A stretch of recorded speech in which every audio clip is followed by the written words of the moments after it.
Estamos de volta aqui com o Evangelho Sem Tradições. Então nós estudamos nesses últimos vídeos pontos importantes do quanto as tradições humanas podem sufocar a palavra de Deus, podem atrapalhar que a vontade de Deus se cumpra na sua vida, né? Nós vimos que obedecer simplesmente tradições humanas, elas não vão agregar nada, não vão te libertar do pecado, não vão trazer a cura para o teu coração. E muitas vezes os seres humanos eles ficam apegados a essas coisas. E aí agora a gente vai começar a estudar um pouco ali no Novo Testamento de como Deus quebrou as tradições humanas no início. Por isso que a gente sempre fala da necessidade da gente sempre voltar para as Escrituras, principalmente para os ensinos de Jesus, né, no Novo Testamento, que traz uma visão do que Deus espera de nós na época hoje, né, no tempo presente. Nós sabemos que nós tivemos a aliança do Velho Testamento, que foi mais de 2.500 anos mais ou menos, que desde Moisés, né, até os tempos de Jesus. E por aquilo ali veio o templo, veio as leis cerimoniais, veio leis complementares, e tudo aquilo estava tudo bem, porque era aquilo que Deus tinha traçado para o povo de Israel. Mas quando Jesus chega, se criada uma nova aliança, né? Então Jesus ele se torna um novo mediador, né? Até então Deus tinha dado os mandamentos ali através de Moisés para o povo de Israel, e agora chega Jesus mudando totalmente a ótica, de fato trabalhando naquilo que a gente diz assim que é o problema do ser humano, né? Que é de dentro para fora, no coração. É ali que Deus quer escrever os seus mandamentos. E de fato agora Deus não mora mais em templo, né, feito por mãos humanas, por pedras, por paredes, mas sim agora nós, né, nos tornamos o templo do Espírito Santo. Então agora Deus passa a habitar dentro de nós. E aí como que Deus ele traça isso, né, dentro do Evangelho para quebrar essa tradição, para quebrar aquilo que estava de errado? Porque Jesus mesmo lá em Mateus capítulo 24, a partir do capítulo 24, ele fala muitas coisas sobre isso.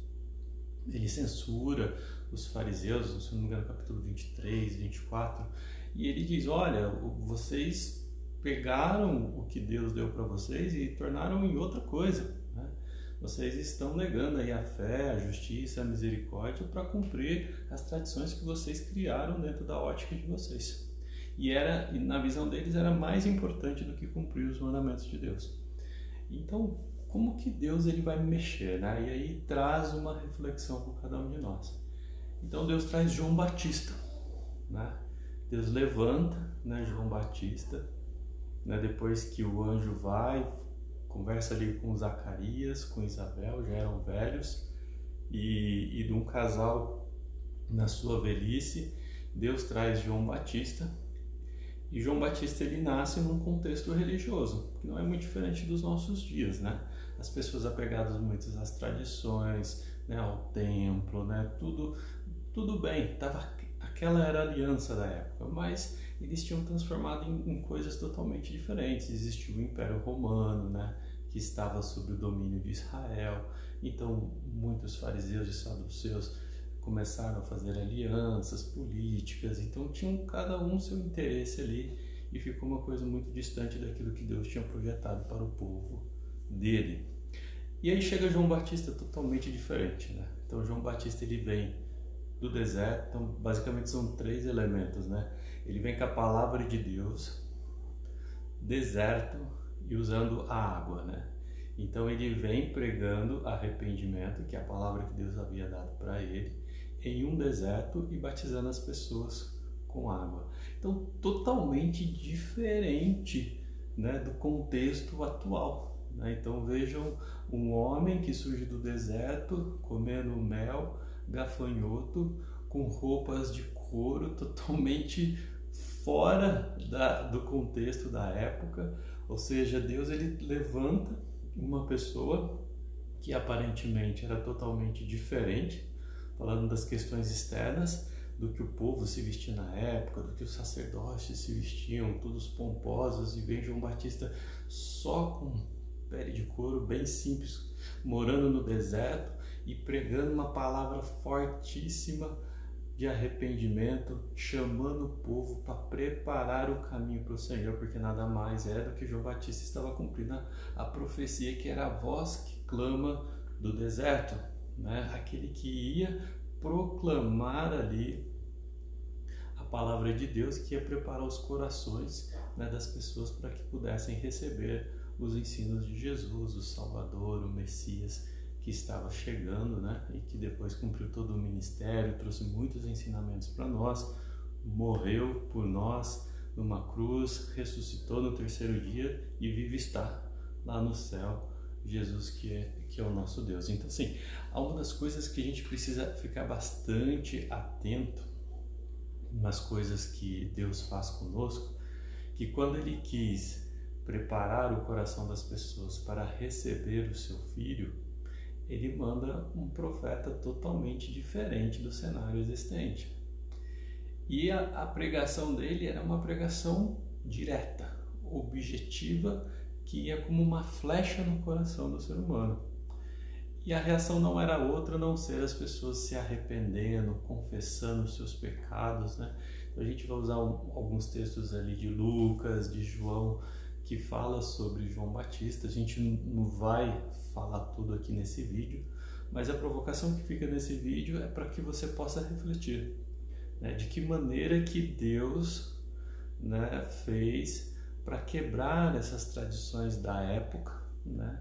E que de fato elas deveriam ter ficado lá, né? Mas infelizmente o ser humano foi evoluindo, foi criando outras coisas diferentes e a gente encontra num cenário semelhante.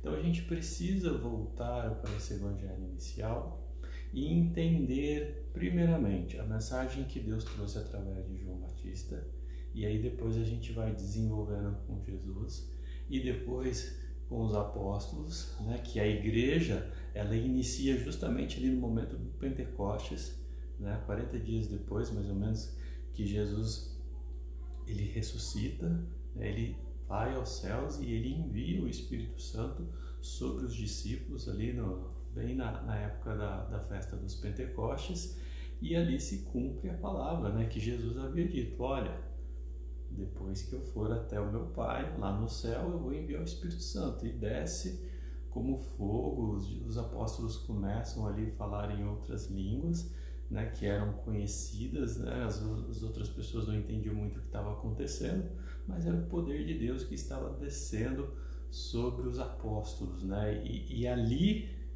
é o momento que começa a igreja.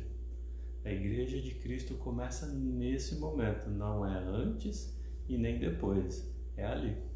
Então, mais ou menos, Jesus viveu ali os seus 33, 34 anos, a gente não sabe mais ou menos a data certa, mas mais ou menos ali depois de Cristo, é o momento que a igreja passa ali a existir de uma forma bem simples, né? As pessoas ouviam a mensagem de Deus, se arrependiam, recebiam o Espírito Santo, começavam a viver o Evangelho, a praticar a palavra de Deus, com um coração novo, com vidas novas, e é isso que Deus quer proporcionar em nosso tempo também.